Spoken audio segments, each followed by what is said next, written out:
আসসালামু আলাইকুম রহমতুল্লাহ। কেমন আছেন? আমি এখন যে জায়গায় আছি সেটা হলো মসজিদে হুসাইনের পাশে। যে আমার পিছনে দেখতে পাচ্ছেন মসজিদে হুসাইন। তো মিশরে মসজিদে হুসাইন আসলো কিভাবে? ইমাম হুসাইন রাদিয়াল্লাহু তাআলা আনহু তো এখানে আসার কথা। এর পিছনে একটি সুন্দর ইতিহাস আছে। যে এই মসজিদে হুসাইনের পাশেই একটি বাগান রয়েছে। তো আমি এই বাগানে বসে ভিডিওটা করতেছি। তার পাশেই আমার ভার্সিটি।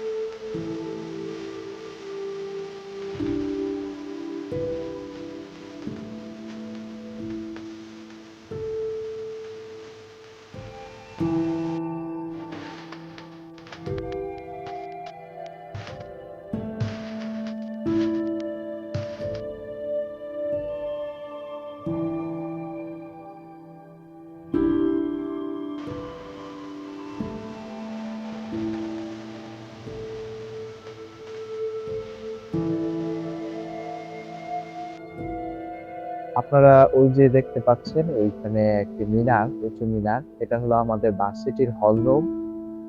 তার পাশে আমাদের ভার্সিটির ক্লাস হয়। তো আমি সকাল সকাল এখানে এসেছি, এসে ভিডিওটা বানাচ্ছি। এখানে মানুষ এখন কম। তো এই কম মানুষের মধ্যে আমি চেষ্টা করতেছি এখানে ভিডিওটা বানানোর। তো আমরা মূল কথায় চলে আসি যে ইমাম হুসাইন রাদিয়াল্লাহু তাআলা আনহু কিভাবে এখানে আসে। এইখানে একটি ইতিহাস আছে। সেই ইতিহাসটি হলো যে ইমাম হুসাইন রাদিয়াল্লাহু তাআলা আনহুর মাথা মোবারক এটা নিয়ে এখানে দাফন করা হয়েছে। এই মাথা মোবারক দাফন করার কারণে এটা ইমাম হুসাইন রাদিয়াল্লাহু তাআলা আনহুর মাজার হয়ে গিয়েছে। ইমাম হুসাইন রাদিয়াল্লাহু তাআলা আনহুকে যখন আহ ইয়াজিদের গভর্নর হত্যা করে ফেলে, তখন আহ ওনার মাথা মোবারক আলাদা করে ইয়াজিদের কাছে নিয়ে আসা হয়।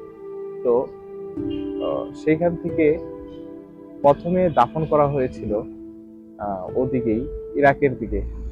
কিন্তু পরবর্তীতে এই মাথাটা যখন ফাতিমি খেলাফতের সময় আসে, ফাতিমি খেলাফত তারা মিশরে তাদের মূল জায়গা ছিল, তাদের মূল আধিপত্য এখানেই ছিল। তো ফাতিমি খেলাফত ইমাম হুসাইন রাদিয়াল্লাহু তাআলা আনহুর মাথা এখানে নিয়ে আসে। তো ফাতিমি খেলাফত কিভাবে আসে, ফাতিমি খেলাফতের ইতিহাস নিয়ে অন্যদিন আলোচনা করব। তবে তারা তারা ইমাম হাসান হুসাইন আলী রাদিয়াল্লাহু তাআলা আনহুর সবচেয়ে বেশি মানে ভক্ত এরকম বলতে পারেন। এই মাজারে অনেক লোক আসে, বিশেষ করে যারা শিয়া, যাদের আকীদা মানে ইমাম হুসাইন রাদিয়াল্লাহু তাআলা আনহু, আলী রাদিয়াল্লাহু তাআলা আনহু এবং অন্যান্যদেরকে নিয়ে ঘিরে বেশি, তারা এইখানে এসে ভিড় করে। মিশরীদের মধ্যে অল্প কিছু আছে, আবার এইখানে মিশরের বাহিরের লোকদের মধ্যেও কিছু আছে। তো আমরা এখান থেকে কি শিখতে পারি? ইমাম হুসাইন রাদিয়াল্লাহু তাআলা আনহুর বিষয় থেকে আমরা অনেক কিছু শিখতে পারি। তো আমরা দেখতে পাই যে ইসলামে আমরা অনেক সময় মনে করি শুধুমাত্র কষ্ট, কোনো মেহনত ছাড়াই আমরা ইসলামকে মেনে নিতে পারবো। কিন্তু আসলে বিষয়টি কিন্তু এমন না। ইসলাম অনেক কষ্টের সাথে, ইসলামের পথে, ইসলাম ইহদিনাস সিরাতাল মুস্তাকিম, সরল সঠিক পথ। কিন্তু সরল সঠিক পথে মানুষ চলতে পারা এত সহজ না। পথটা সোজা, পথটা সরল হলেও কি হবে? এই পথে চলা অনেক কঠিন। আমাদের বহু ইমামরা জেল খেটেছেন, আমাদের বহু আকাবিররা ওনারা অত্যাচারের শিকার হয়েছেন। তারপরেও এই পথে যারা চলার চেষ্টা করেছে, আল্লাহ তাআলা তাদেরকে উত্তম প্রতিদান দান করেছে। তাদেরকে আজ সারা পৃথিবীর মানুষ চিনে। দেখেন, এই জায়গায় ইমাম হুসাইন রাদিয়াল্লাহু তাআলা আনহু মাথা মোবারক আছে কি আছে না এটা নিয়ে একটা ইখতিলাফ আছে। তবে যাই হোক, যে এই মাথা মোবারক ইমাম হুসাইন রাদিয়াল্লাহু তাআলা আনহুর মানে কতটুক একটা দিনের পথে চলতে গেলে কতটুক কষ্ট করতে হয় এবং কতটুক হুমকি নিয়ে চলতে হয়। আজকে আমরা যারা ইসলাম চর্চা করি আমরা হুমকির বাইরে নিজেদেরকে রাখার চেষ্টা করি। আসলে দেখবেন আপনি সৎ পথে চলতে গেলে, ভালো পথে চলতে গেলে হুমকি এটা আসবে।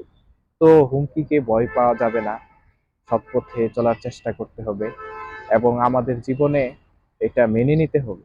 তো ভালো থাকবেন, সুস্থ থাকবেন।